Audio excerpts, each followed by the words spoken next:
हाय। हम सब ने ये गाना तो सुना ही है थ्री इडियट का, ऑल इज़ वेल।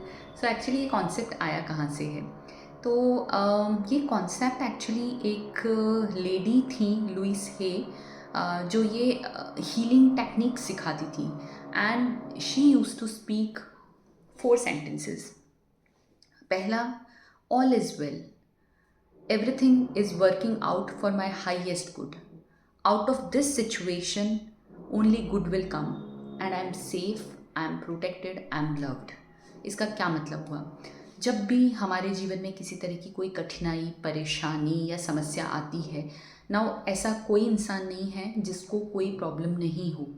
अगर किसी को मनी प्रॉब्लम है, तो किसी को हेल्थ प्रॉब्लम है, तो किसी को रिलेशनशिप प्रॉब्लम्स है, तो किसी को यू you नो सब कुछ है लेकिन खुद के लिए वक्त नहीं है।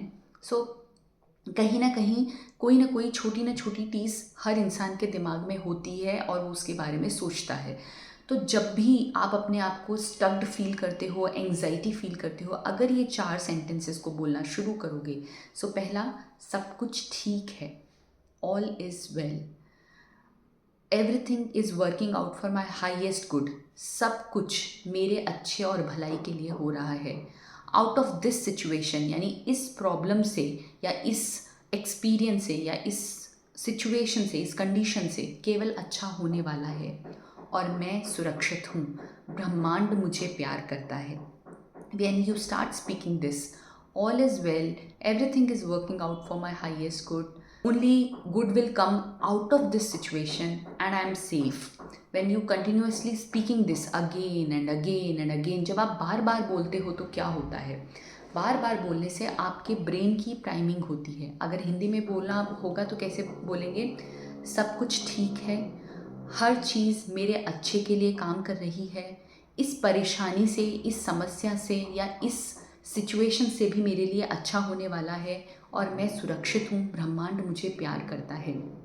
जब आप बार बार ये चीज़ बोलते हो तो आपके ब्रेन की प्राइमिंग होने लगती है। कहने का मतलब ये है कि आपका जो ब्रेन है वो इस तरीके से ट्यून होने लगता है, उसमें उस तरह के न्यूरॉन्स बनने लगते हैं जो हर चीज़ में अच्छाई देखते हैं। सबसे इम्पॉर्टेंट चीज़, आप काम होना शुरू हो जाते हो। शुरू में हो सकता है जब बहुत बुरी कंडीशन में आप फंसे हो और आपको कोई रास्ता नहीं दिखाई दे रहा, और हो सकता है कि उस समस्या का कोई समाधान ही नहीं हो, तो भी स्टार्ट स्पीकिंग दीज वर्ड्स। जब आप ये बोलते हो तो होता क्या है, ब्रह्मांड उस स्थिति के लिए अलग अलग अवसर प्रदान करने लगता है, अलग अलग रास्ते दिखाने लगता है। और अगर रास्ते ना भी दिखाए तो एटलीस्ट आपको काम डाउन करता है। और जब आपकी एंग्जाइटी कम होती है, आप जिस चीज़ को के लिए दुखी होते हो, परेशान होते हो, जब वो कम होता है तो आपका इम्यून सिस्टम स्ट्रांग होता है, आपकी रोग प्रतिरोधक क्षमता बेहतर होती है। हम क्यों कहते हैं कि हमें स्ट्रेस नहीं करना चाहिए? क्यों? क्योंकि जब भी हम स्ट्रेस करते हैं हमारी बॉडी में स्ट्रेस हार्मोन्स आते हैं और ये हमारी रोग प्रतिरोधक क्षमता को कम करते हैं, और इसीलिए जो लोग ज़्यादा सोचते हैं उनमें ज़्यादा बीमारियां होती हैं। इसीलिए एंड इट्स टोटली नॉर्मल, हमें किसी का मजाक बनाने की ज़रूरत नहीं है कि ये ज़्यादा सोचता है या हर चीज़ को सीरियसली लेता है। क्यों? क्योंकि हर इंसान अलग अलग है और वो उस तरीके से बना है क्योंकि उसके एक्सपीरियंसेस उस तरीके के हैं। पर इम्पॉर्टेंट थिंग, हम अपने आप को ट्रेन कर सकते हैं। पता है नॉर्मल इंसान और एक जानवर में क्या डिफरेंस है? इंसान अपने परेशानी का समाधान निकाल सकता है। तो आप कितने भी इंटेलिजेंट क्यों ना हो, अगर आप अपनी परेशानी का समाधान नहीं निकाल सकते तो वो तो फिर उस इंटेलिजेंशिया का कोई फ़ायदा नहीं है। कहने का मतलब है, अगर समस्या है और आप उसके समाधान पे काम कर रहे हो तो that is the best gift आप अपने आप को दे सकते हो। सो आज ही से, एंड रिमेंबर, जैसा कि आमिर खान का ये एक डायलॉग है, all is well, all is well, all is well. And वो जब भी बोलते हैं अपने हार्ट पे हाथ रख के बोलते हैं। So what they are doing, they are calming down themselves, वो अपने आप को शांत कर रहे हैं। Recently I had a severe tooth pain, बहुत तेज दर्द था। मुझे पता था कि इसका कोई सॉल्यूशन नहीं है एक्सेप्ट या तो इसको रिमूव करना पड़ेगा या फिर इसके लिए रूट कैनाल थेरेपी करनी पड़ेगी। पर पेन इतना सीवियर था कि मैं उसको बियर ही नहीं कर पा रही थी। एंड देन व्हाट, एक्चुअली ये जो वीडियो मेरे सामने आया ये उसी समय आया, and I started speaking this. मेरा दर्द कम नहीं हुआ, लेकिन I felt relaxation in my body. So सारे पेशेंट्स जिनको भी पेन वाली डिजीज़ है, जिनको बहुत ज़्यादा एक्ने है और वो परेशान हो गए हैं कि मैं इसको ठीक कैसे करूं, या जिसको बहुत ज़्यादा हेयर फॉल होके स्ट्रेस हो रहा है कि मैं इसको ठीक कैसे करूं, start speaking this. All is well, everything is working out for my highest good. Out of this situation only good will come and I am safe. ठीक कैसे होगा ये मैं नहीं बता सकती, ये आपकी खुद की आंखें देखेगी।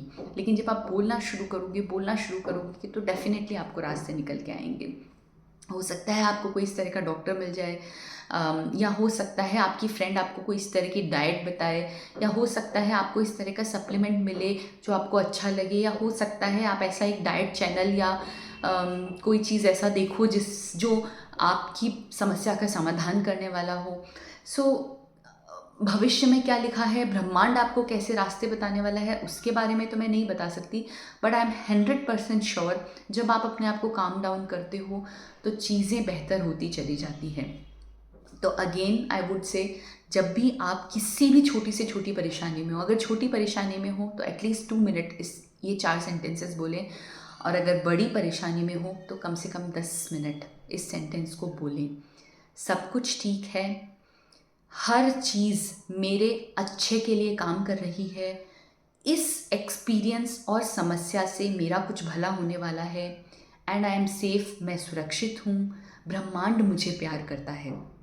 और जब आप अपने पुराने जीवन में जाके देखोगे तो पाओगे कि कहीं ना कहीं जब आपके जीवन में कोई समस्या आई, कोई परेशानी आई, और आप उस परेशानी के थ्रू होकर निकले, उस समस्या के थ्रू होकर निकले, तो उसके बाद आपके जीवन में बहुत अच्छी चीज़ें होने लगी, कुछ नए समाधान आने लगे।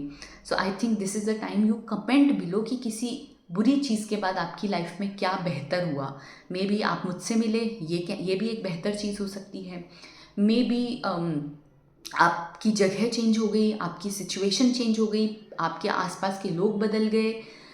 अगर ओपन आई से देखोगे तो आप पाओगे कि हर सिचुएशन के बाद कुछ बेहतर होता चला जाता है। तो ये 4 सेंटेंसेस आपको काम डाउन करने में हेल्प करते हैं। एंड हमेशा याद रखिए, ब्रह्मांड आपको प्यार करता है, तभी तो आपको बना के इस धरती पे भेजा है भगवान ने, है कि नहीं।